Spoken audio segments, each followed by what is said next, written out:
see right through. I can see right through. I can see right through too.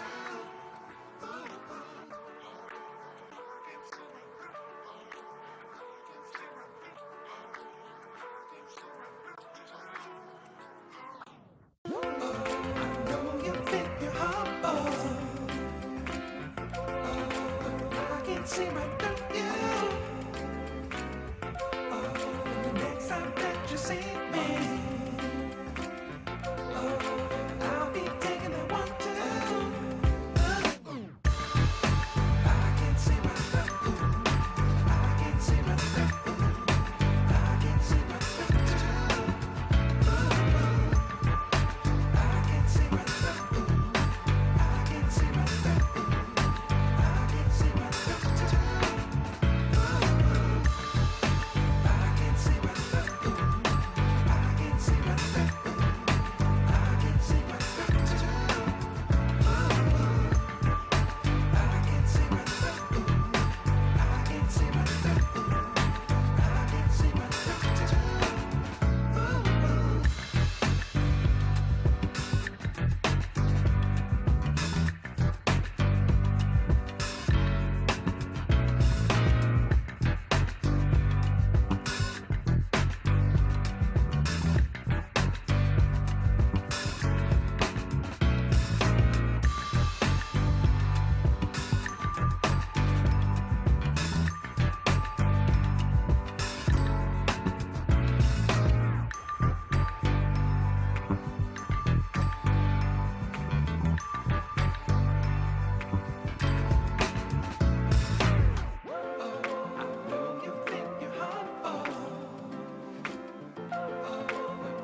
see right through you.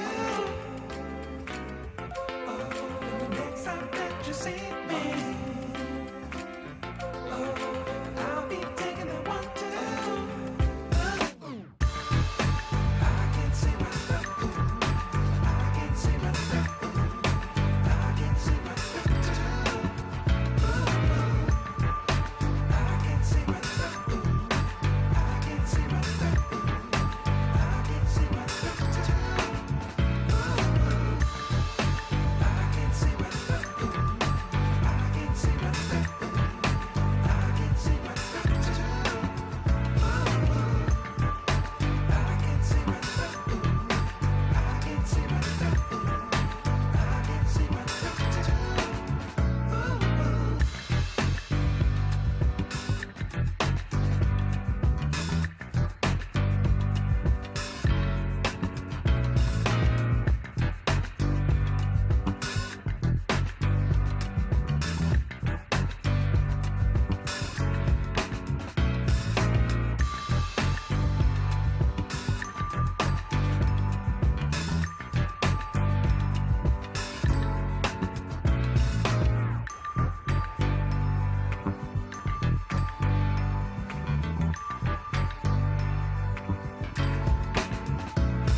See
right through you.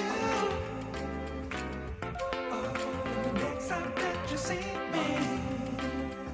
me, oh, I'll be taking the one two. I can see right through. I can see right through. I can see right through. I can see right through. I can see right through. I can see right through.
can see right through you. Oh, next time that you see me, oh, I'll be taking that one too. I can see right through. I can see right through. I can see right through too. I can see right through. I can see right through. I can see right through too.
can see right through. I can see right through too.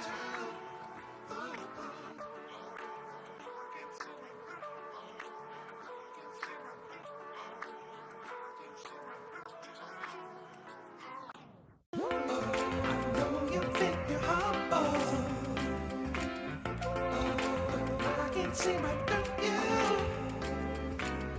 Oh, the next time that you see me,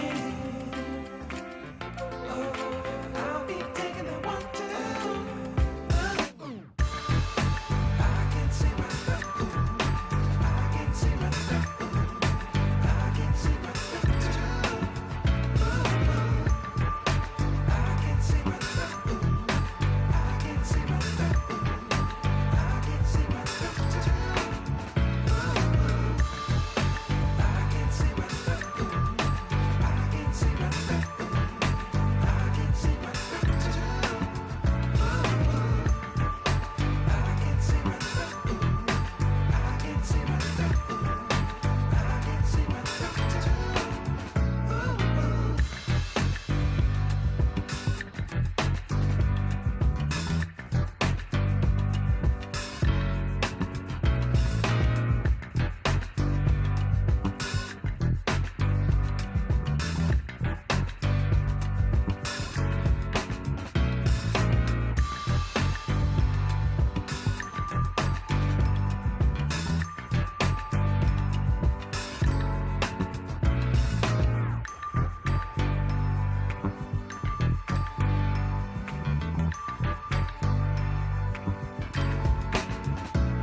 See right through you. Oh, the next time that you see me, oh, I'll be taking that one too. I can see right through. I can see right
through.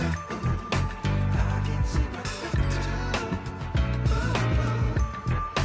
I can see right through. I can see right through. I can see right through too.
see right through you.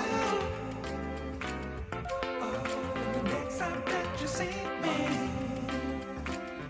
oh, I'll be taking it 1, 2. I can see right through. I can see right through. I can see right through. I can see right through. I can see right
through.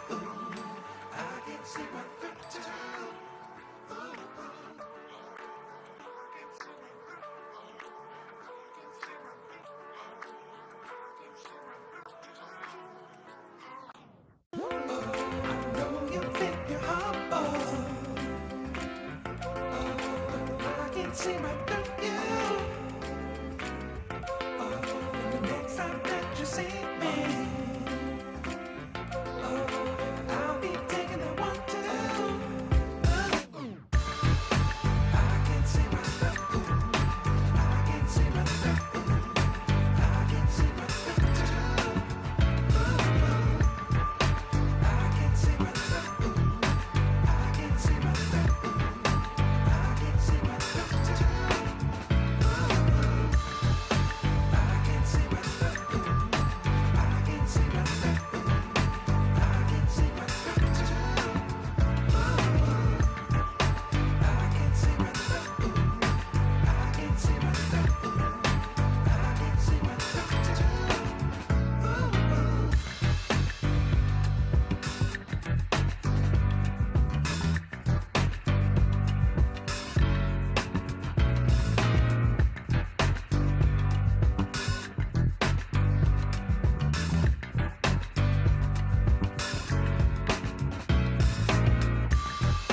can see right through you. Oh, the next time that you see me, oh, I'll be taking it 1, 2. I can see right through. I can see right through. I can see right through. I can see right through. I can see right through. I can see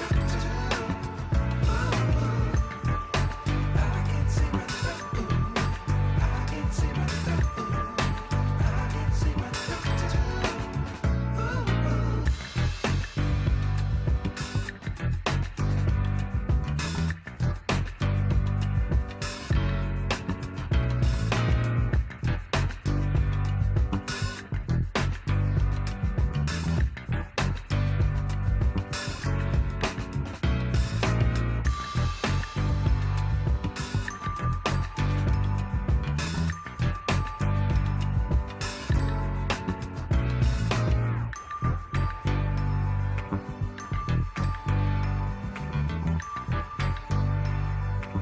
I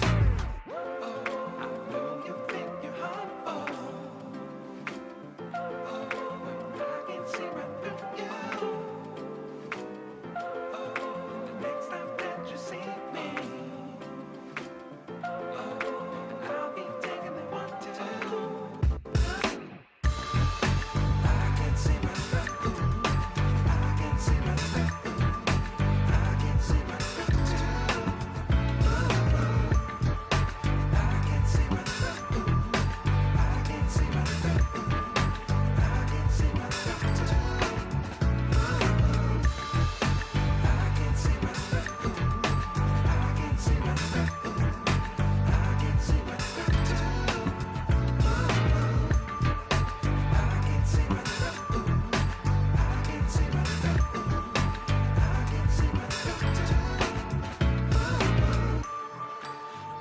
see right through. I can see right through. I can see right through. I can see right through. I can see right through. I can see right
see right through you.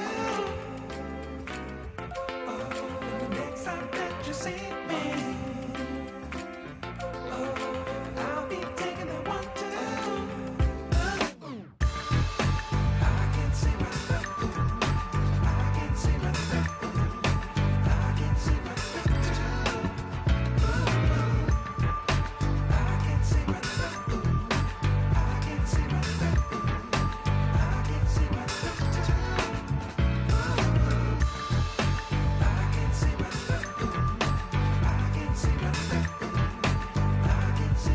you.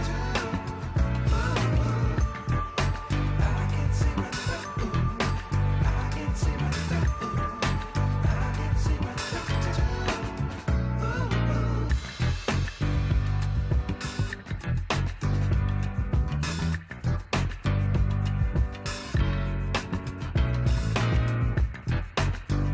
see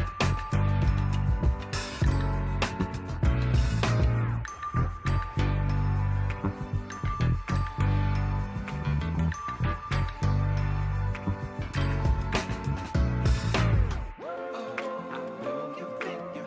you. I can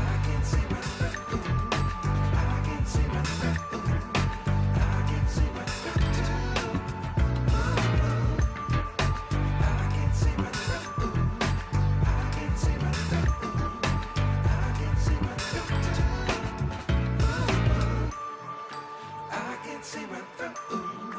I can see right through you. I can see right through you.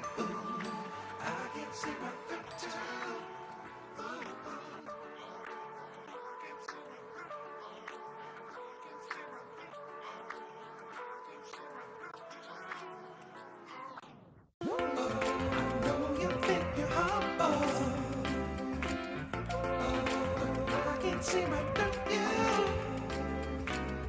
Oh, the next time that you see me, oh, I'll be taking the one, two. I can see right through you. I can see right through you. I can see right through you. I can see right through you. I can see right through you. I can see right through you.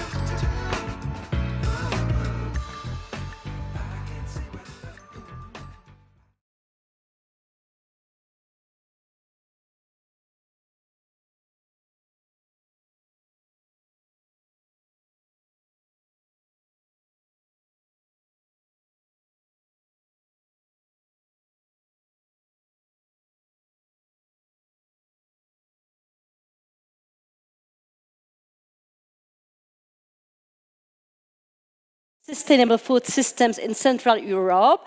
We are back for the final panel discussion, and I can see my co-host Peter left the stage right now, but it doesn't matter, he's coming back very soon. And I can tell you that the last panel discussion will be about consumers, about us, so each of us can be the participant of this panel discussion. So let me welcome our speakers here, and let's start with Mrs. Joanna Truern, Head of Consumption, WWF UK. Do we have Joanna here? That's you. No, that's not you. Yeah, turn around, Joanna. Oh, you online. Sorry, I forget. Hello, can you hear me? Hi, Vladimir. Nice to meet you. Hello, I can hear you. Can you hear me? Yes, we jump it. Yes, hopefully we can hear you. And these panelists are so proactive. They are coming to the stage before I tell their names. So a little bit confusing me. I thought that you cannot be Joanna, but okay, let me continue. Group Sustainability Director of Health and Food, Mr. Nigel Edwards. Nigel. Oh, very pleased to meet you.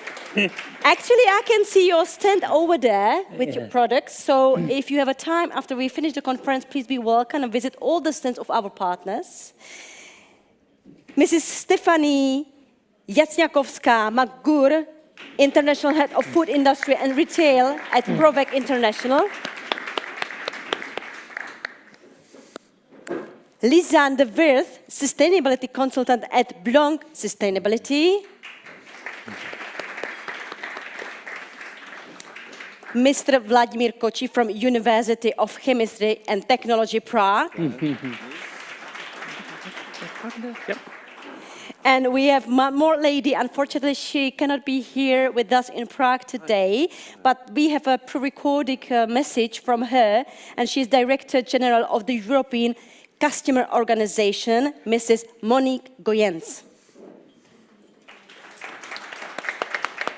Hello, my name is Monique Goyens. I'm the Director General of BÖG, the European Consumer Organization. We represent 46 consumer groups from 32 European countries, and it is our job to make sure that the interests of European consumers are well taken into account when European legislation is being prepared and rolled out, also in the food sector. We all know that we need to change drastically our lifestyles in order for the green transition to succeed.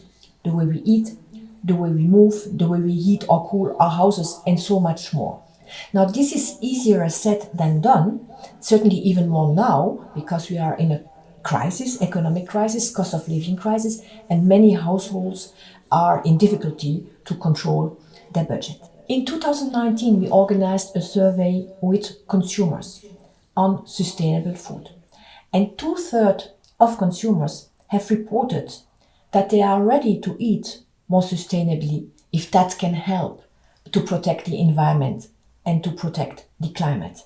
However, they also reported quite some barriers, among which, for example, that they are having difficulties in knowing what food is sustainable and what is not, also because there are sometimes contradicting messages due to, for example, promotional campaigns versus informational campaigns, that it is also very difficult to spot in the shop where the sustainable food option is located, and that the offer of sustainable food is too rare and too expensive. And this is, of course, even more accurate now because of the economic crisis. What we can observe is that overall, let's say globally, in Europe, our diets are neither healthy nor sustainable. And that is bad, of course, for our health. It is bad for the environment, and it's also bad for the healthcare systems. But solutions are possible. How can we change that? And there I would like to make a very strong message. Please don't put the blame on the consumer. That would be both unfair and counterproductive. You will not be able to change the people, the critical mass of people that need to shift towards more sustainable diets. That means that you need to change the system. You need to adapt the food environment in such a way that the sustainable option becomes the easy option. It becomes attractive. It becomes affordable. It becomes very easily accessible. And it is very important not to rely on the individual choices of the consumer in order to change the whole system. That will be a failure. And it is very important that we create a food environment that influences our daily choices in the most sustainable and healthy way. Now, how can this be done? Here, a few suggestions from our side. Price signals. If you provide positive price signals that really move people towards healthier options, that is, of course, a good thing. You can reduce VAT on the more sustainable and healthy food options. And you can also use better the European farm subsidies that currently are quite focused on less healthy food like meat or alcoholic beverages. So that might be a way of shifting funding where it needs to be done.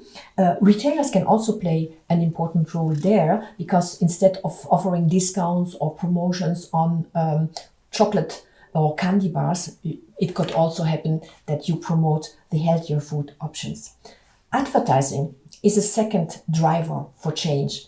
For example, stop paying taxpayer money to advertising campaigns for unhealthy diets. This is really something that should be shifted away. And there again, there are quite some campaigns promoting meat in Europe, where that money should not flow into promoting eating too much meat. We are not against eating meat, but it should not be promoted against the healthier options in terms of public policy.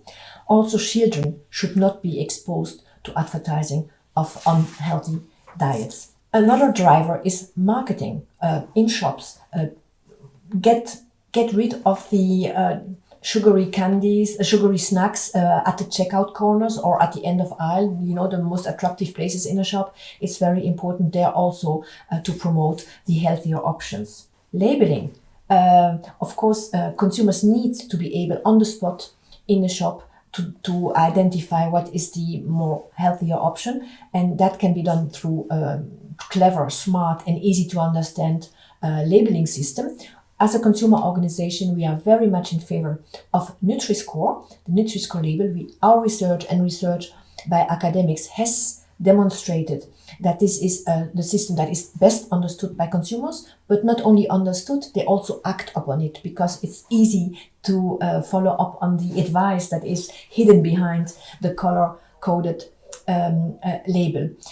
Also, what is very important is that Nutri-Score is best understood also by the lower social economic groups, and that means that you have really there a critical mass of people that can use that driver in order to shift to healthier diets. Last but not least, what is important is education. For example, did you know that if you replace in a chili con carne, you replace the beef by beans, becomes a chili sin carne, but that means first of all it's much less expensive, it is much less CO2 emissions, and also you have more fibers. So this is something that is of course very important to note, that there is, contrary to what many people think, it is not necessarily more expensive to eat sustainably and healthily. However, you need to be supported as a consumer, first of all, to become aware of that, and also to receive some tools in order maybe to cook in a different way, or to just, it can be fun, it can be attractive to eat sustainably,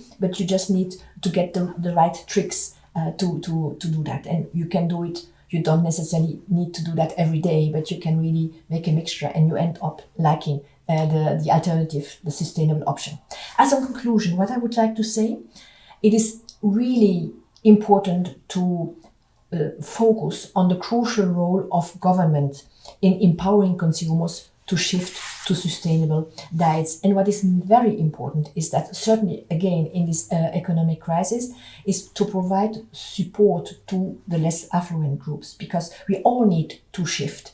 And therefore, social policies need to be rolled out in order to provide access to sustainable and healthy food also to the, let's say, lower income groups of our societies. And the food system transition will only succeed if it is a just transition. Thank you very much.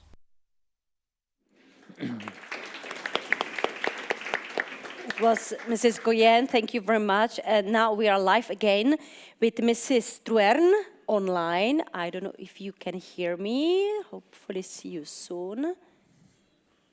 No? We have no Joanna? Yes, again. Thank you very much. Joanna, may I ask you for your 5-minute open speech? Yes, thank you very much. It's lovely to be here. Sorry, I can't be there in person. So I'm from WWF. I'm head of consumption at WWF, so working very much on this issue of sustainable consumption. And the reason WWF is so interested in this topic is because our recent analysis shows that almost 70% of species are in decline globally. So this is a huge, huge problem and really demonstrates that we're in the midst of a nature crisis as well as a climate crisis. And the way we currently produce and consume food is the principal driver of this biodiversity loss. It's also a major contributor to climate change, to water pollution, to soil degradation, and a myriad of other environmental impacts. And what we know and what the science tells us is that we won't succeed in reversing this nature loss or meeting our climate goals without changing our diets, without changing the way that we consume food. But what do we really mean by sustainable food consumption? Yes, it's about our diets and about eating more healthily and sustainably, but it's also very much about how what we eat is produced, so our farming and our agriculture systems, and also what is wasted, whether that's in consumer homes or along the supply chain. Our vision for food systems transformation at WWF is around diets centred around less and better meat and more and better plants, and really to see people eating foods that are produced in regenerative systems that contribute to combating the climate and nature crisis. So it's not about going vegetarian and vegan overnight. We don't think this is realistic, but it is about everyone making small and manageable changes to the way they consume food. I think very importantly as well, sustainable food consumption is all about ensuring that sustainable food is available, is accessible and affordable for everyone in society, making sure that no one gets left behind. I think in terms of what needs to change to make this happen, I'd like to touch on this issue of individual responsibility, which we really see in all the narratives at the moment around diets and is really contributing to especially the lack of political action on this issue. Diets are usually framed as an issue of just individual responsibility. We hear phrases all the time like, oh, we don't want to tell people what to eat. What people eat is their choice and their responsibility, and people should have the freedom to choose to eat whatever they want. And that's the dominant narrative that we see at the moment. I don't think anyone would disagree with, that individuals should have the freedom to make the choices they feel are right for them. But this framing is very problematic because it views the behaviour or the choice as being completely independent of the food environment and completely under our control as individuals. It ignores how human decision-making works, and it ignores the multitude of factors that influence it, by putting all the emphasis on the choice, which is actually the end product of the process. It also ignores the influence that government and businesses have on the choices made by individuals, and therefore overlooks and undermines the opportunities that these actors have to drive positive impact, to support and enable consumers to make choices that are more aligned with their values and deliver better health and environmental outcomes. In terms of what businesses can do, industry actors and in particular retailers can make a huge difference on sustainable consumption. And we're already seeing some really fabulous initiatives and action coming from retailers here in the UK, where I'm based. Some of the different things that they could do, well, we talk a lot about focusing new product development and product reformulation on these principles of less and better meat and more and better plants to make sure that what's available to consumers is more aligned with the vision of healthy, sustainable diets and healthy, sustainable food. Another really important action that companies of any kind can take is to publicly disclose their protein sales. So this is thinking about the split between animal and plant protein sales, and then implement actions to rebalance those sales toward plants. Marketing has already been mentioned today, but really important. We know this has a huge influence on food choice. So really important to inform consumers of what healthy, sustainable diets are, how they can make healthy and more sustainable choices, but also really to nudge and normalise these diets to improve consumer choice. There's also a really big role for inspiring consumers and engaging them that is often overlooked. So simple actions like providing recipes, like supporting consumers to improve their cooking skills, giving them advice on food storage and portions to reduce food waste can make a huge difference and can also add brand value by demonstrating that a company wants to support its consumers to behave in a way that's better for the environment and better for their health. And we've seen some really positive actions on that in the UK. Nudges, again, really, really important. So I really encourage retailers to think about the food environment that they operate and to think about store design and how they could make small changes in order to enable consumers to make those best choices, whether that's putting healthier, more sustainable products at eye level, on aisle ends, increasing shelf space, that sort of thing, really important. And the research shows that actually food behaviours are more susceptible to nudging than behaviours in other areas like finance or transport. So there's a really strong opportunity here. And the last couple of things I want to mention in terms of what business can do are around rebalancing product pricing. Again, we've seen some great work in the UK from Co-op, one of the retailers in the UK, where they've made plant-based meat alternatives at the same price or cheaper than meat. And then two last points. First one is around the importance of monitoring and evaluating the impact of current initiatives. So it's great to see retailers doing more around product promotions, promoting a variety of plant-based proteins. But we really need to know whether these initiatives are leading to a rebalancing of protein sales and whether we are seeing those shifts to healthier, more sustainable diets, or whether they're simply encouraging consumers to buy more. And lastly, I think the real opportunity actually to drive systems change is for companies to collaborate along the supply chain, particularly with supporting and scaling regenerative agriculture.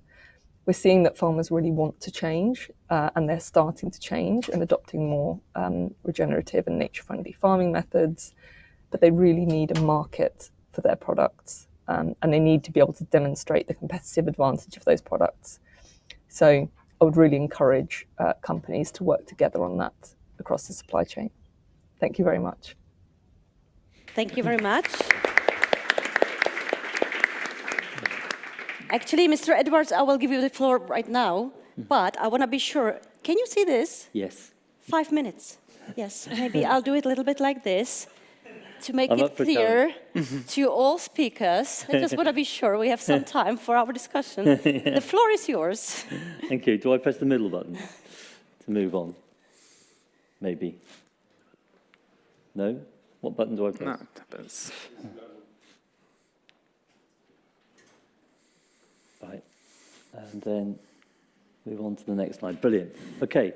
So I'm going to talk about how we reach the consumer, what we're learning about when we talk to them, and how we're going to get these products to get more momentum and grow the sales across Tesco and across the retail market in general. So there are some, and this is a very broad brush, looking at global statistics. There are consumers that are excluders, that's the vegan, vegetarian market, who have strong ethical and environmental and health reasons why they're choosing to move away from meat. The reducers, though, is the main market that we're aiming for, and they are people who are making a concerted effort to reduce the amount of meat in their diet for health and sustainability perspectives, but there are also the content carnivores who are very happy to stay eating meat, and we need to address the footprint of the meat that they're eating. And our target is to halve that footprint. Come back to that. And within these groups, there are eco-actives. Now, Kantar have identified that by 2030, 50% of the consumers globally, you can put in this eco-active. They will be actively changing their lifestyles and their diets to align with sustainability values. Now, we're expecting a 10% rise in the growth of plant-based products across Central Europe, looking at the statistics, and 49% of the consumers in CE are looking for some sustainability measures around and values around the food that they're purchasing. So I'll move on in the interest of time. But even within the markets that we're looking at, you can't look globally, you've got to look locally. So we've highlighted here that as we're building the ranges, there are drivers of there are different drivers for the purchase in the countries that we are operating in. And specifically, well, everywhere, health is an agenda. But specifically in the Czech Republic, people aren't happy with the quality, the taste, the texture of the vegetable-based products, plant-based products that they're buying. So we need to address that in the way we're delivering the products. And if we're really going to build on this health agenda, our products need to be genuinely healthy. So that means reducing the fat, the salt, the sugar, but also fortifying them with some of the micronutrients such as B12 that people need that they're not going to get from not eating the meat, which is actually crucial in their diet. So how do we unlock this engagement with the consumer? How do we drive real change in the store? Well, first of all, we educate them. That's the magazines that they read at home.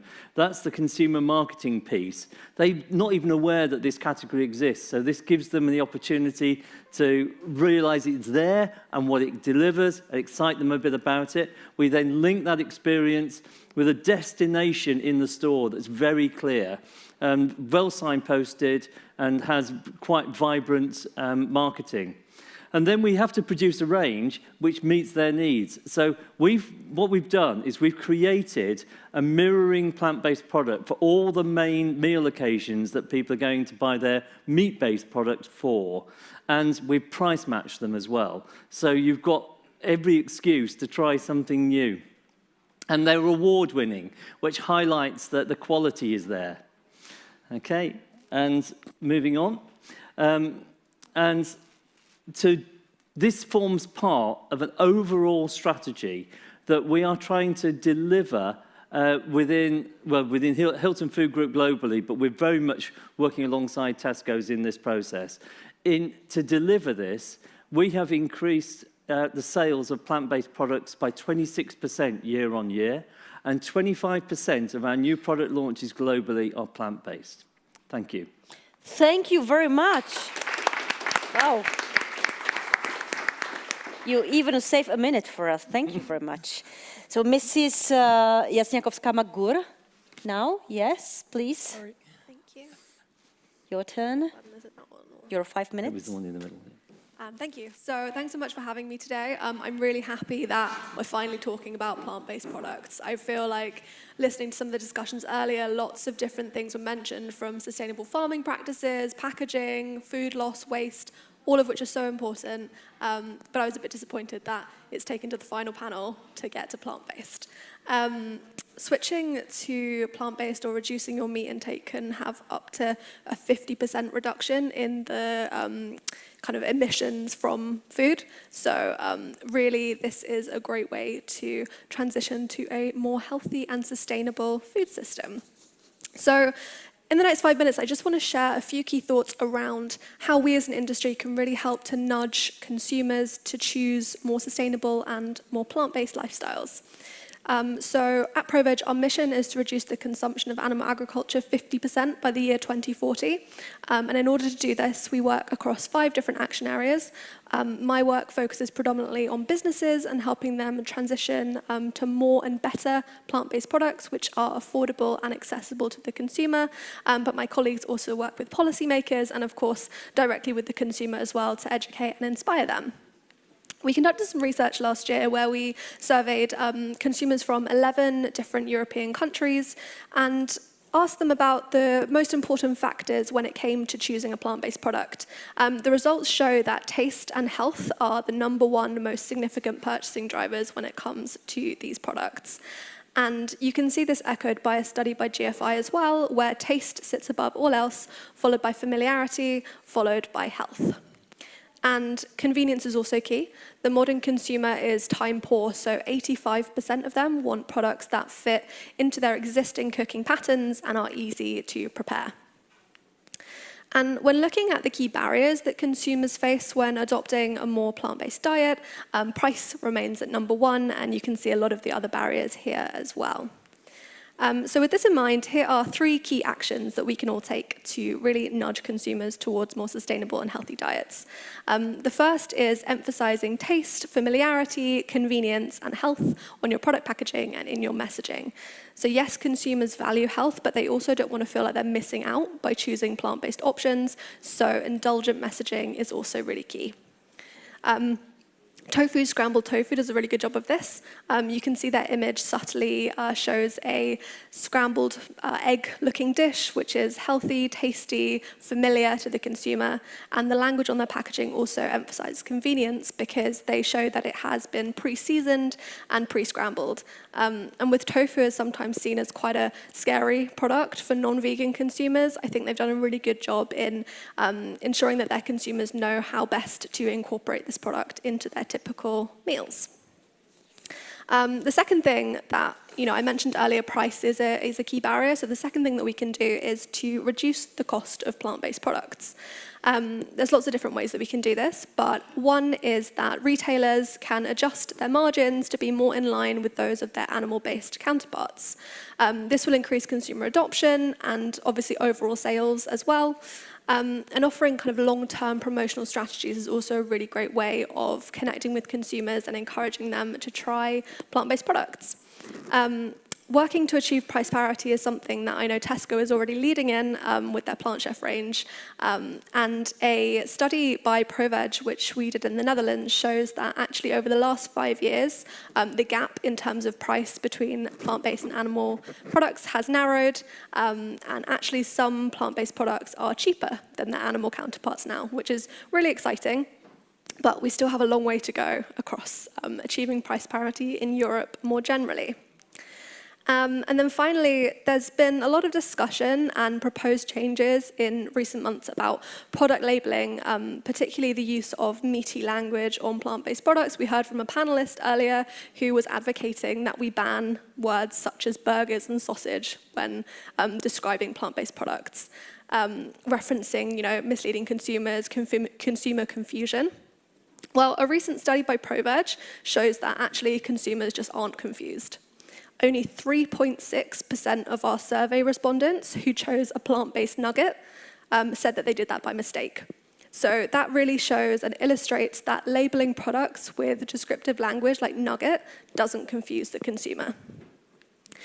Beyond the kind of meaty language debate, we also have Nutri-Score and environmental impact labeling, which are really important for raising consumer awareness about their food choices and how that influences the environment. And it also provides really key product information to help them create informed and independent choices. And although brands can do this independently, to really have an impact on the consumer as a whole, we need to come together and we need to create favorable regulatory and labeling landscapes. And we can do this as an industry by supporting key initiatives like ProVeg's Diet Change, Not Climate Change campaign, or other activities and collaborations. But whatever we do, we need to come together and unite as one to really influence government and policymakers.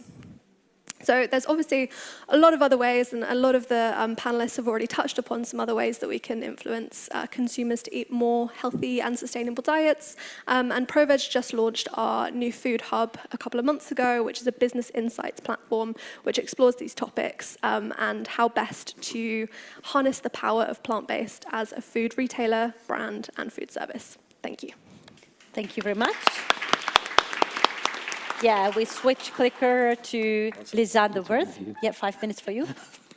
Thank you. It was the middle button, right? Yeah. There we go. Yeah, thank you all for the opportunity for me to speak here. I think it's a wonderful conference and it's bringing together a lot of parties. Myself, my name is Lisanne de Weert and I work for Blanc Sustainability. We're a company founded over 20 years ago by Hans Blonk, and we're founded in Gouda in the Netherlands. So we're divided into two parts, one focusing more on consultancy. So we're doing life cycle assessment of food and agricultural products to help towards a more sustainable food system. And alongside of that, we have a department focusing on model and tool development to help monitoring and providing high quality data. Yeah, so as mentioned before, collaboration is key, and we try to collaborate with multiple partners across the value chain, so from governments, universities, but also multinational companies and NGOs. And my focus area within this work is on sustainable diets. And of course, a key question that comes into play is, what does a healthy and sustainable diet look like? So numerous diets are defined that can fall into this category, such as vegetarian, vegan, Mediterranean, and even adhering to the national food-based dietary guidelines have shown to be more healthy and more sustainable compared to most current diets that are consumed. Yet these diets have some things in common. As was already mentioned before, there's a higher share of plant-based protein and a lower share of animal-based proteins in most of these sustainable diets. But still, we cannot say that there's a one-size-fits-all solution. So an optimal and healthy diet that's also sustainable might be different depending on your age, your sex, your country, because it's related to your food preferences, your nutritional needs, your habits. And when following the definition as defined by the FAO, a sustainable diet is affordable, nutritious, environmentally friendly, and consumer preferred. So finding a solution for a specific population group that adheres to all these four important topics is quite a challenge. And that's what we are trying to tackle in the software that we're developing, which is called Optimeal.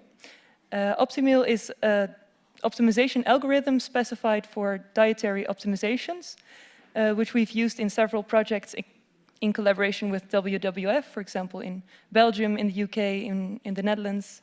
And it takes into account, on the one hand, food properties, so that can be nutritional composition, but also environmental profile and costs. And on the other hand, constraints that you pose to your diet. So it can be a greenhouse gas target that is in line with, for example, the carbon budget that we have for a 1.5 degree warming, but also food-based dietary guidelines, nutritional guidelines. And based on these two aspects, it finds an optimal solution that is most likely to be preferred by the consumer. So using Optimeal, we can find a solution for this complex topic, which tackles also a population-specific approach. And this is also what we're doing in collaboration with WWF Central and Eastern Europe. We have recently started a project for Czech Republic, Slovakia, and Hungary to look at specific diets for these regions and how they can be optimized for both nutritional and planetary health. And what does it mean, a sustainable diet? We have defined it as a diet that means climate targets to limit the global average mean temperature rise to 1.5 degrees. So this means basically that we have to more than halve the carbon emissions related to our diet, but is also affordable and in line with nutritional guidelines on food intake. But most importantly, also what makes it country-specific is that we take the current diet as a basis and try to deviate as little as possible from the current diet in order to make it most acceptable as possible for these specific regions. So unfortunately, I cannot show you any results right now, but we'll be doing the project throughout the coming months, so stay tuned for the results. And you can visit our website or contact us for any information on Optimeal or other projects that we do. Thank you. Thank you very much. And Mr. Kochi, would you be so kind? Thank you. Good. Yeah, okay, it's here. Good afternoon, ladies and gentlemen. Thank you, the organizers, inviting me here. I'm from the University of Chemistry and Technology. I'm working at the Department of Sustainability and Product Ecology, and we are focused on the mainly life cycle assessment of products, the food, and all the things dealing with the sustainability. And my task today is to comment somehow how the consumers or the retailers can move further the habits in the way to the more sustainable. I like very much the previous speeches. It was very perfect to see this in the whole context. And what I would like to underline is that the approach was based on the analysis. Until now, we very often discuss about the sustainability, about the health, that it's good to do something for the nature, for society, but we need to have some specific metrics. For example, life cycle analysis is one of the best tool, currently the best tool. Maybe we will have something better in future to evaluate very different products with different functions for different consumers, and everything this helps us somehow to put the sustainability goals closer to us, to our present state of the art. If we do some evaluation of our average environmental impacts in Czech Republic for average inhabitant, we find that the most environmental impacts is dealing with the energy consumption, energy production. But the second is the food. Never forget about the food. All our nutrition habits are very crucial for the whole environmental impacts. It was also to be here. And this is the reason why we should, in the way to solving the climate problems, for example, not focus only on the energy. It is important, but the food habits and the lifestyle, how we handle with the countryside, with the agriculture production, is very principal and maybe more crucial than just the energy switching from the fossil-based energy to another one. What can be a good driver for this? In the context of European Commission, we are now facing new eco-labeling systems. Product environment footprint is somehow going closer and closer. And one part of the product environment footprint is also the climate change, carbon footprint, and some other indicators. But it is also focused on the product, food production. Very different products can be evaluated using LCA, and now we have some specific guidelines how to do it. It's not set now for all the industry, all the agriculture and food production industry, but for specific groups it is, like a beer, dairy products, and so on. This could be a very strong movement for you as a professional in the field, because now you can get specific data based on some analysis. Using this, you can express, for example, what is the difference in environmental impacts between vegetarian or ham pizza. We did it in our laboratory. It's quite easy, not so simple, but we can do. And what was also to be here, it's not only about comparing one food with another food, but also with the whole composition, with the food, with the nutrition habits of the people. And I feel that every time when we discuss today the sustainability about the food production, it's very common to discuss the packaging. Of course, the packaging is a very important part of the food distribution. And under our research, the environmental impacts of different food packaging plays around 50% about the whole environmental impacts of the product. So not only the food inside, but also the packaging plays a significant role, from 20, let's say, to 50% of whole environmental impacts. So there is a reason to focus also on the packaging. Finally, how the retail business can support more sustainable consumption or diminish the environmental impacts. Let's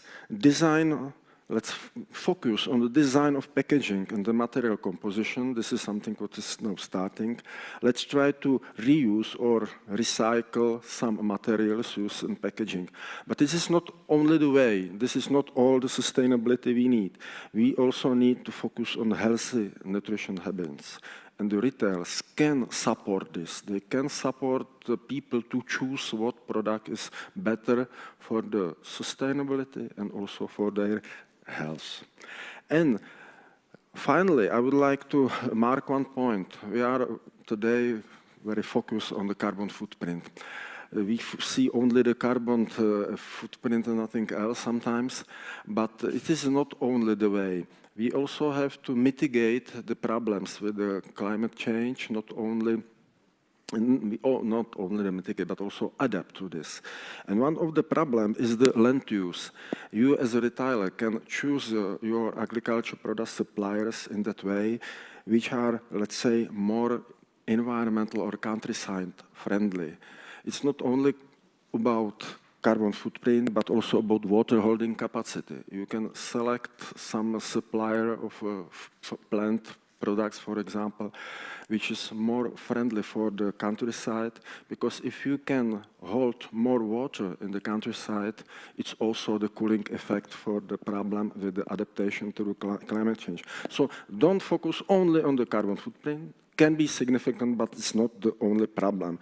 And also we can help to solve these problems with other tools, like don't use so heavy agriculture machinery and other points. So it will be very fine if the retailers will be interested what their suppliers do in the countryside. And this can be substantial help to our environmental problems. Thank you very much. Thank you very much. Before we ask the first question from the long list of questions from Peter's list, I just want to remind you can still use our Slido to ask our speakers for the panel. And of course, you can be very active from the audience side as well. So if you have any reaction, any question to the presentation you just heard, so it's up to you, Peter, now. Thank you for putting me under pressure. I really like this territory of this conference, the customer, end user, or whatever you wanna call it. And there is one thing which we also face together when we work together with the Tesco colleagues is health, sustainability, and or together. Is it one topic? Does it serve the purpose of convincing customers to switch to sustainable diet? Putting these two in relation, or is there any risk of putting these into very strong relation? And we don't have the answer yet. I mean, we know some, but I'm really curious about you. How do you see the distinction, or shouldn't be a distinction between health and sustainability when it comes to diet, when it comes to specific food categories? I don't know whoever wants to take. Thank you. I don't mind answering. Well, we certainly see that consumers are conflating healthy for me and healthy for the planet, and they see them together when they make their choices, and it's absolutely critical that we do meet both. That consumer acceptance piece, at the end of the day, it's really important that we have a high quality and healthy product, but definitely they conflate it in their minds, and they don't. Does it really matter that they don't fully understand if we're addressing both and get the message across equally? Mm-hmm. Mm-hmm. That's if I can take your words by it, it's not really a program if they don't understand clearly, because that can lead to another elephant. I already named one elephant about price, but the other one is greenwashing, which is of course in this territory of marketing with promises and claims about sustainability is very difficult. Is there any, I think just from your experience, any good or bad examples you can relate to saying that shouldn't be done? That's something which, that's another question, but someone should stop practices or good examples of examples to follow. Do you have any? Yep. Yeah, I think what was also mentioned in the previous presentation is that harmonization of calculation rules is key in this. And that, for example, in the European Commission, there was great work done on the product environmental footprints to harmonize calculation rules. Also, for example, on a really specific farm level, so how to calculate emissions from fertilizer application, for example. And if we harmonize this well, then anybody can review a certain statement and can say, well, that's not in line with how we are supposed to do it, so we're not going to take that seriously. And I think that, that is really important. So, I think just to add to that, we need kind of European-wide labeling so that consumers can understand and we all talk the same language, because I think right now, it's just like carbon neutral, but like, what does that mean exactly? So like some form of, like the Nutri-Score, but for eco-labeling could be really helpful for consumers to try and educate them a bit more about, making the right food choices based on, what they're looking for, in this case, sustainability.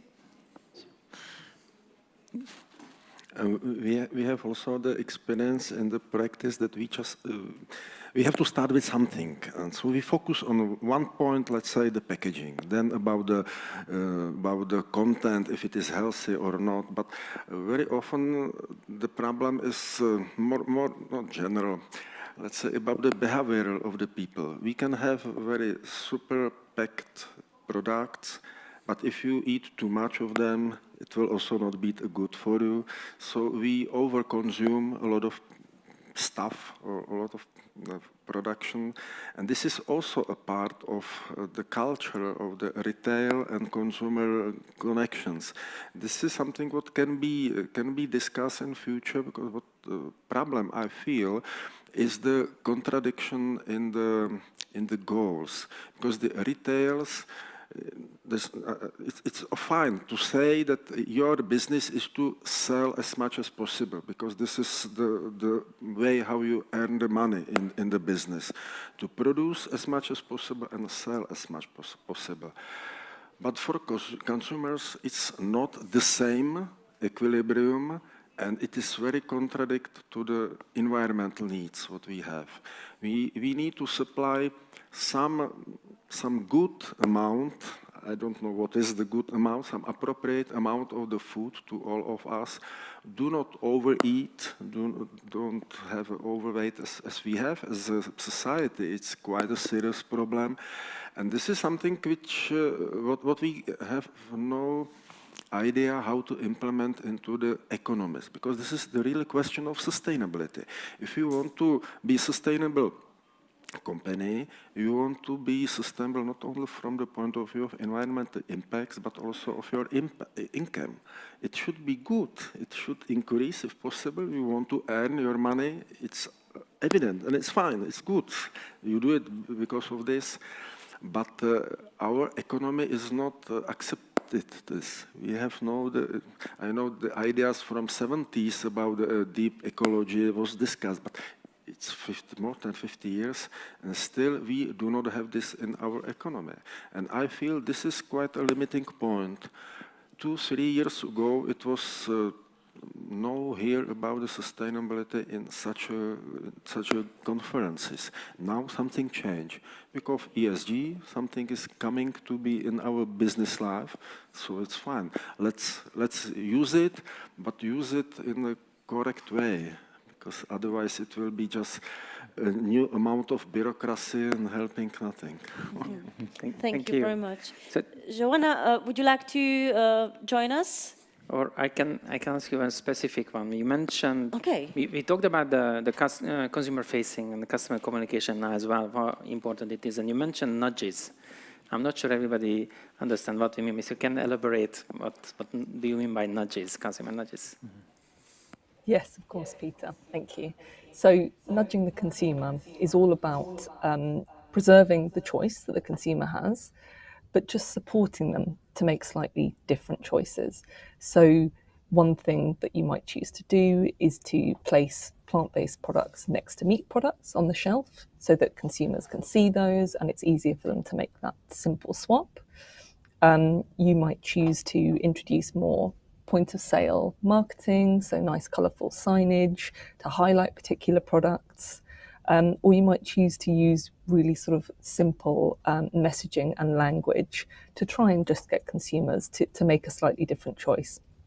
And I think on that previous point of kind of healthy and sustainable, it's really important to keep the messaging to consumers really clear and really simple, because this is a really confusing topic, and we want to make sure that we make progress. So as part of our Live Well tips at WWF, we talk about moderating meat consumption. We talk about choosing sustainably produced foods. We talk about eating a variety of foods. We talk about wasting less food. And we talk about minimizing consumption of junk foods or ultra-processed foods that are high in fat, salt, and sugar. And I think those are the sorts of messages that we need to keep using to really help consumers to make this shift. Because if we start introducing too much of the nuance, it will undermine progress. And I think a lot of that is down to retailers and to government to ensure that the products that are available to retailers are healthier and more sustainable. We shouldn't put all that burden onto the consumer. I can go back to you. If I understand right, you said that actually the fact that we mix the vocabulary of plant-based with the classic meat food actually help customers to choose. Was your point on the nuggets? Oh, yeah. So there's been like a lot of debate, I guess, about how best to describe plant-based products. So like, for example, milk isn't allowed to be used on packaging in Europe at the moment. But I think that these descriptor terms, particularly when it comes to like burger or nugget or sausage, they don't necessarily relate to meat. They relate to an end product and a way to cook a thing. So by using terms that are familiar to the consumer, it kind of allows them to be able to make a really like quick choice in their brain of like, oh, I know what a nugget is. I'll just put it in the oven and I'll cook it like that. So, you know, making products familiar to the consumer is really important. And yeah, our study that I mentioned shows that these terms don't confuse consumers. Actually, consumers are a bit smarter than maybe we give them credit for when it comes to labeling. So don't be afraid to, you know, use language that is familiar, basically, to help them make those choices. Okay, maybe question, what are the main obstacles to persuade people to start eating better? And I was just thinking because to persuade individuals, because I think we saw kind of data that we are open to sustainability, but we are open individually, or we can see, okay, this is something about society, not about me. It's not concerning me. So how to persuade individuals to eat better? Make it taste good. As soon as I feel like bad vegan products are the reason that not everyone is vegan, because you try a really horrible or like tasteless or like weird textured product and you never try it again. And so we need to make products really tasty so that the consumers, it doesn't matter whether it's meat or plant-based, it's just a really nice product that they want to choose and they want to eat. So yeah, taste is just number one. Yeah. I would add to that, choice and variety in the diet is really important. So when people do make that choice, it is a really high quality choice. It's great taste, it's delivering, and and it's part of their conscious decision to A, improve the health, and B, improve the sustainability. But at the same time, we need to be doing the same things with the meat products that we do. You know, that I alluded to the fact that we have this ambition to halve the footprint of that. It's also to make those products more healthy. And we need to be doing this across the range of food products, so that and it was in the WWF basket, that you have less but better meat. So it's a balance of focus to get farming as a whole into a sustainable, circular farming and food system that Anna was talking about earlier, that challenge. But when we've got this new system working, people can be confident to go and purchase those things and get really high quality, sustainable nutrition in the process. Thank you very much. Any other ideas? Well, I think what was mentioned in the first or the second presentation also clearly relates to this, that advertisements, they set a scene for what foods are acceptable or even socially preferred. And I think advertisements specifically towards children, which is a vulnerable group and very highly affected, I guess. So the regulations around advertisement, I think, are really important in that sense, to set a scene for healthy foods, healthy and sustainable foods. Yeah, but if I can step out from my role a little bit, I think advertising and the store level nudges or communication is obviously a huge part of the story, but there is also culture and social habits and traditions, which are probably the most difficult to change. You grew up with a taste in your mouth with your grandmother and your mother kitchen, and I think there's also a task for films, books, I don't know, culture in general, displaying the change, which is to be seen. I don't know how to.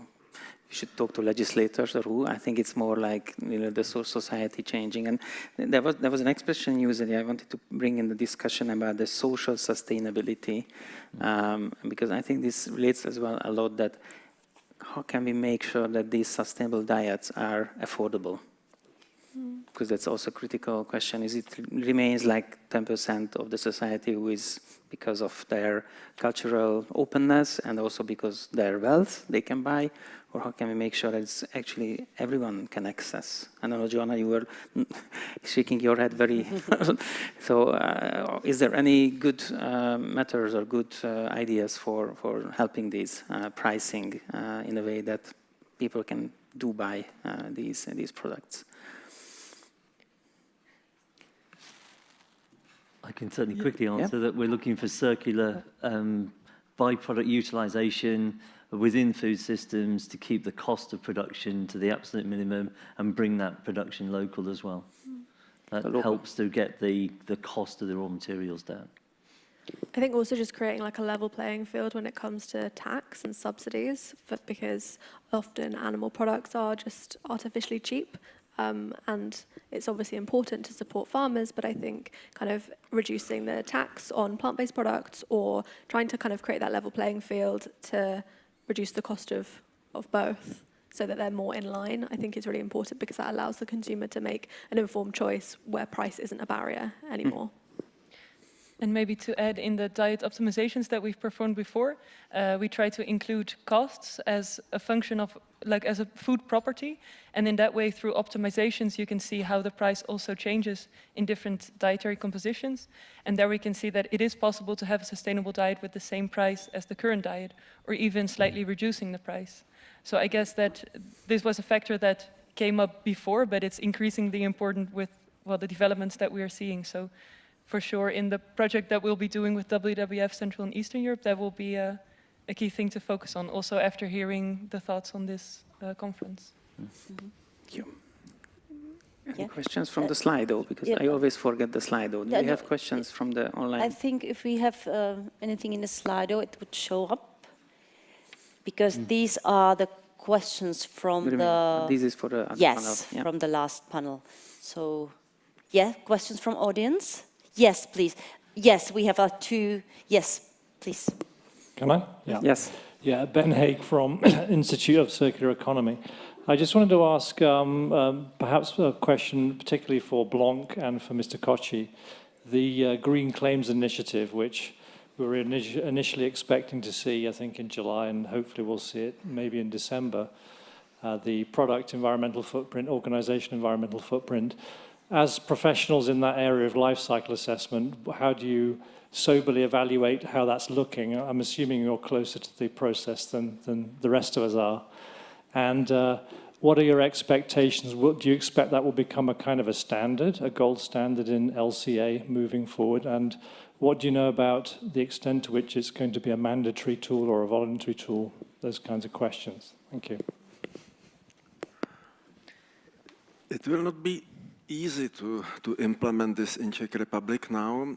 I was invited by the Czech, was it in English, the Czech Food Production Chamber. It was Jan Pivoňka, it was 2 sessions before here.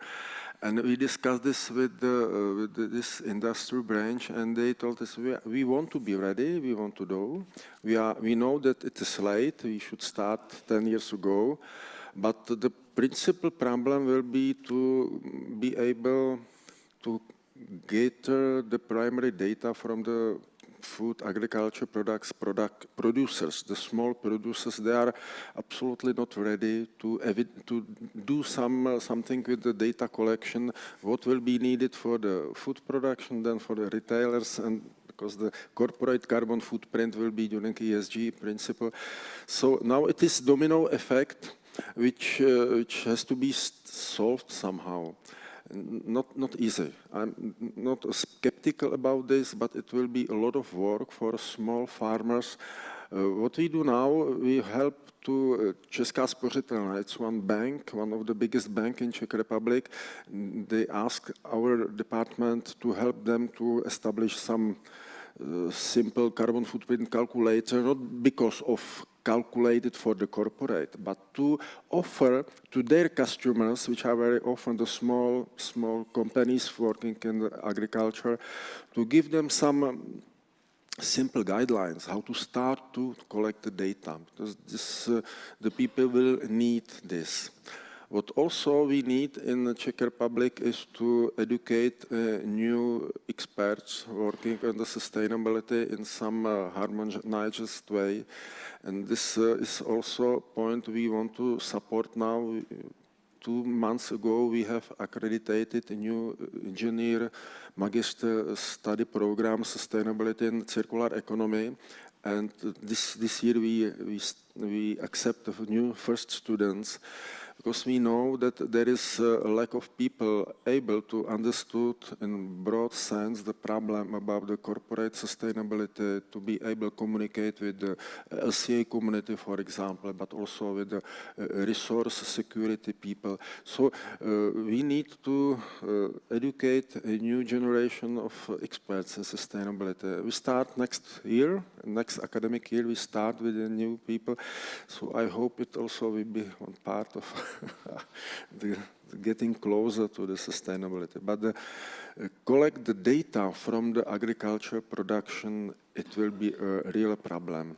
We tried, for example, if you know the problem with the phosphorus, a couple of years ago, we contacted our Minister of Agriculture to know how serious it is with the phosphorus. No, nothing. What, there is some problem? And I asked them, do you know what is the year average consumption of the phosphorus as a resource in Czech Republic? No, and should we know? You know, because and the thinking, and this is also the sustainability, to know what are our free, what can we count with in the future? Will be so phosphorus or not? Will be ore or not? Natural gas or not? Everything, this is also a part of sustainability. And the data. So this is what we have to start. Until now, the sustainability was I'm sorry to say, just about, not just, but very often about the good head, about the good goals. Okay, it has to be done. It's a starting point. But now we have to have data and evaluate them and to find the real goals and some milestones and getting closer and closer. Sorry to be Yeah, if I can also quickly react, because I think it's an interesting question indeed. What we see with a lot of clients is that, so with a lot of multinational companies, is that they are afraid of what we've been discussing, greenwashing. They don't want to be accused of it. And initiatives like the PAF guidelines, they are really key in creating this level playing field in terms of calculation rules. And they want to adhere to it because it means that their LCAs and their results will be acknowledged by the rest of the world. So we're working with also retailers on different labeling schemes, voluntary labeling schemes, and there usually the PAF is taken as a basis, but it needs some further specification on really specific levels. So what kind of allocation rules do you apply? How exactly do you collect your data indeed? But I certainly think that, well, I mean, I cannot say anything about whether green claims, whether product labeling will be mandatory or not, but what I can say is that whether it's mandatory or voluntary, it will probably happen, and I think the PAF is a good starting point for calculation rules in that terms. Thank you very much. Actually, we are running out of time, but Mr. Samaras, one more question. So just briefly, and I would ask you for short answers. Sorry, maybe I haven't understood well with the labeling, but we measure our carbon footprint 7 years or 8 years in a row, and we were shocked when we added, incorporated in our calculations also our fresh salad and fresh juice production, because it counts for 20% of our footprint, carbon footprint, and it's quite small production. And what we see now is that more fresh product is, more fresh and healthy probably when it's fresh, bigger carbon footprint it has. Yeah? And I am afraid that if we, for example, this fresh juice is a good example, if we will put claim about health and sustainability compared to Diet Coke, it will be loser, compared to Diet Coke, both in sustainability and the health claim. So I agree with Mr. Kochi that it's again these simplistic models which we want to be very simple in communication with consumer. I understand that we want him to understand. But the problem is so complex that it's not for a decision for 1 second in front of the shelf.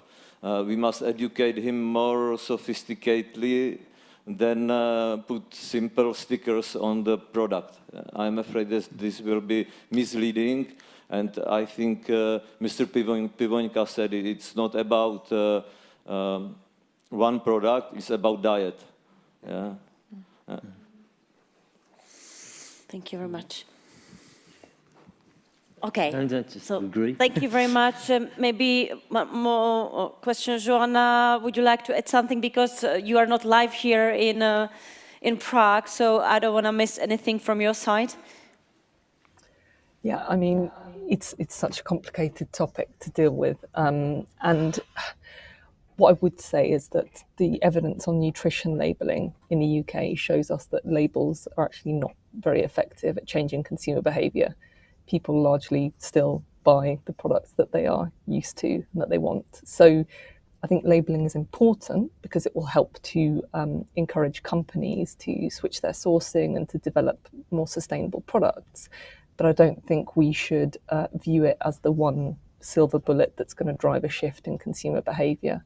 And just to reiterate the points on data that have already come up, I think it's about striking a balance, because it would be good to have a harmonised and standardised labelling scheme in the EU, but I think we need to make sure that this is done right, and we need to make sure that the underlying data that informs the label captures the product's full environmental impact and also helps consumers choose within category. So, for example, is chicken A better than chicken B? And these sorts of things. And lastly, I would just say that what's really, really crucial is that we ensure that any labelling scheme we develop is developed within a vision of the type of food and food system that we want. And that should be a system based on regenerative agriculture that is aligned with nutrition goals. So I think that is very, very important to bear in mind as we develop a labelling scheme, because this is something that's moving very quickly, and we don't want it to lead to unintended outcomes for health or for the environment. Thank you very much. And I would like to thank all our speakers from the last panel discussion. Thank you very much. Thank you. Actually, you can stay or you can leave. It's up to you, but we have something to say yet. Actually, our official part is almost over, but not yet, because I would like to welcome back Mr. Matt Simister and Mr. Andreas Beckman.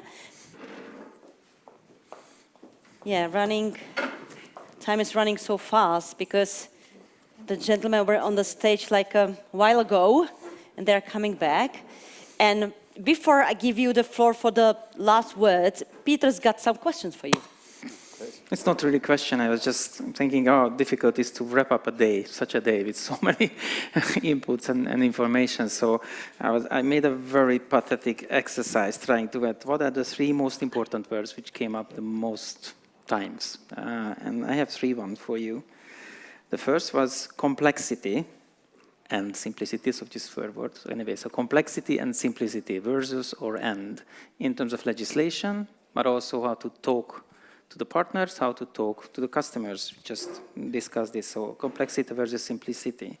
The other one was collaboration. That was mentioned basically by every speaker. Collaboration of partners, business partners, but also between legislators and business and customers. And the last one, of course not least, is transparency. So making it clean and clear for everybody what's going on, why it is happening, and what's going to happen. So for me, it was complexity, collaboration, and transparency. So I hope it helps you to conclude. I'll just agree to what you just said, and then talk about what I want to talk about. No, just some reflections from my side. It's not at all a conclusion or anything or a summary, but just a few points.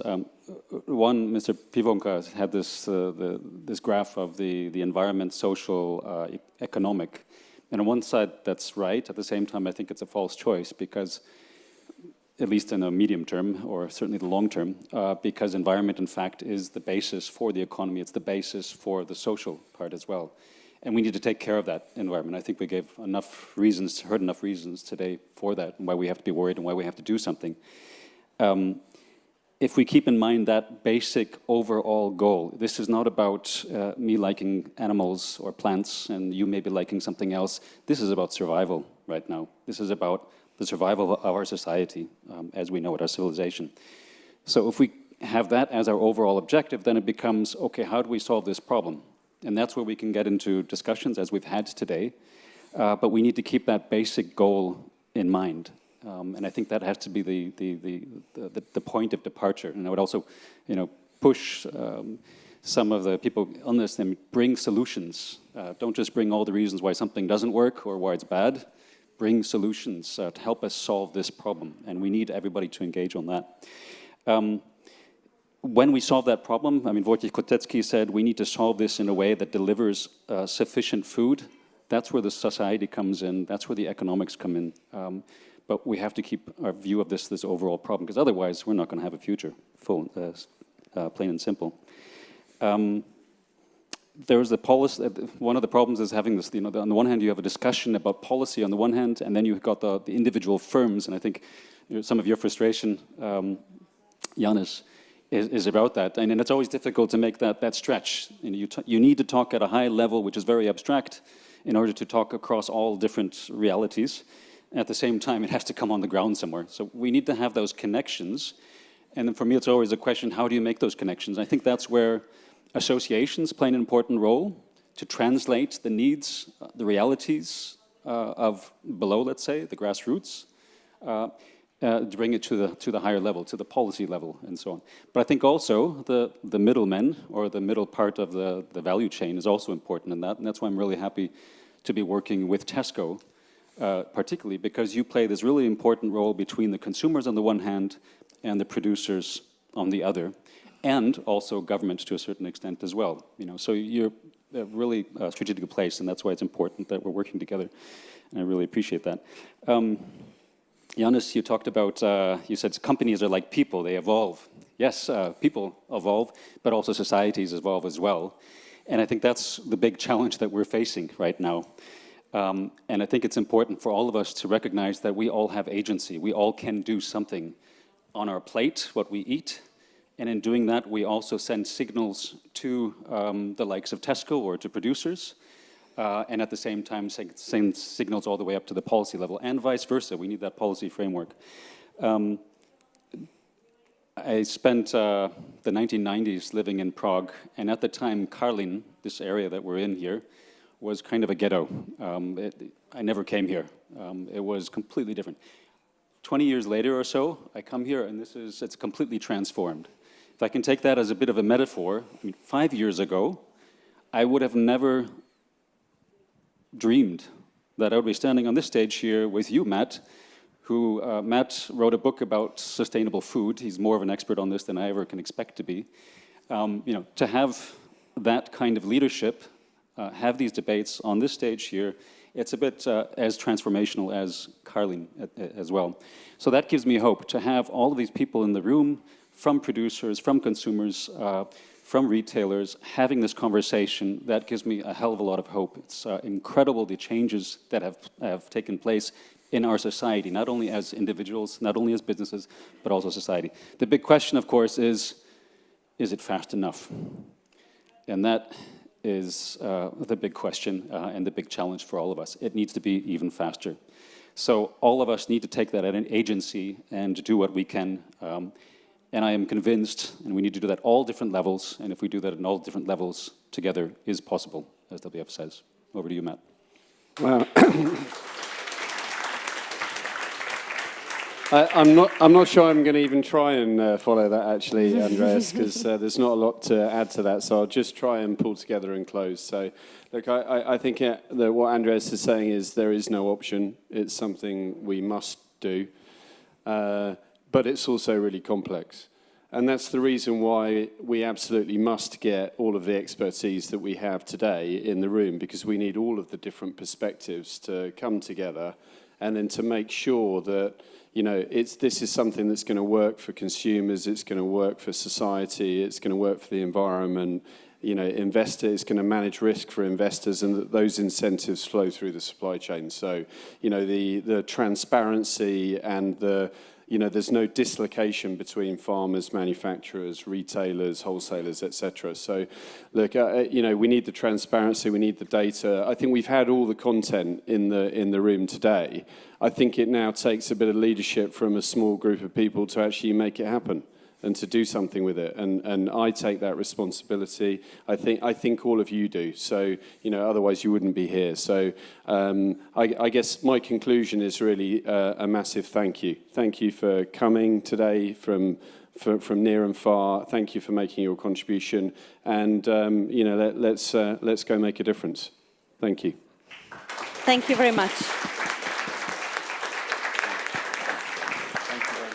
Thank you very much.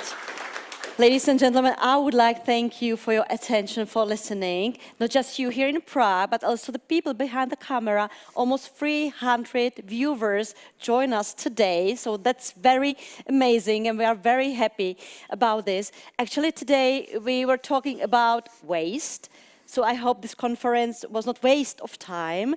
That was our future. I wish you beautiful rest of the day, and I hopefully see you soon, because our plates are a never-ending story. Thank you very much, and enjoy the rest of the day.